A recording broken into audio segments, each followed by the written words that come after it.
近日，菲律宾总统费迪南德·马科斯被爆出使用直升机前往参加 Coldplay 酷玩乐团演唱会，引发了广泛的社会关注和争议。媒体纷纷报道了这一事件，称马科斯夫妇搭乘直升机前往体育馆，而没有选择常规的交通方式。据报道，马克思总统安全小组解释称，由于体育馆周边交通状况糟糕，且存在公共运输危机，为了保障总统的安全，才出动了直升机。然而，这一解释并未得到社会的广泛认同，反而引发了更多质疑和批评。一个在交通状况糟糕和公共运输危机中还坐直升机去看演唱会的总统，不值得民众信任。马克思此举只是突出了少数人的特权和大多数人的苦难。马克思选择使用直升机而不是乘坐常规的交通的行为，无疑加剧了社会的不公平感和贫富差距的裂痕。马克思总统的这一行为也引发了公众对政府开支和公款使用的质疑。一些民众表示，总统使用纳税人的税款观看演出是不合适的，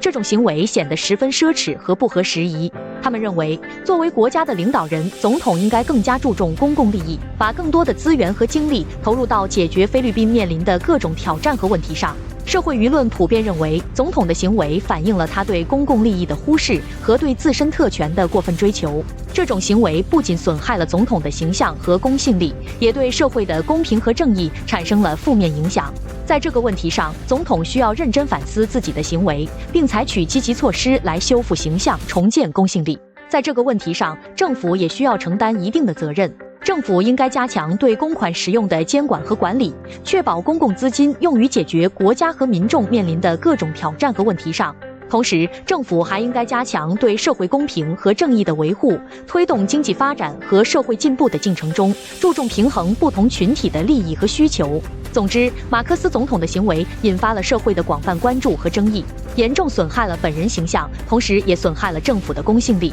政府需要加强对公款使用的监管和管理，以及维护社会公平和正义，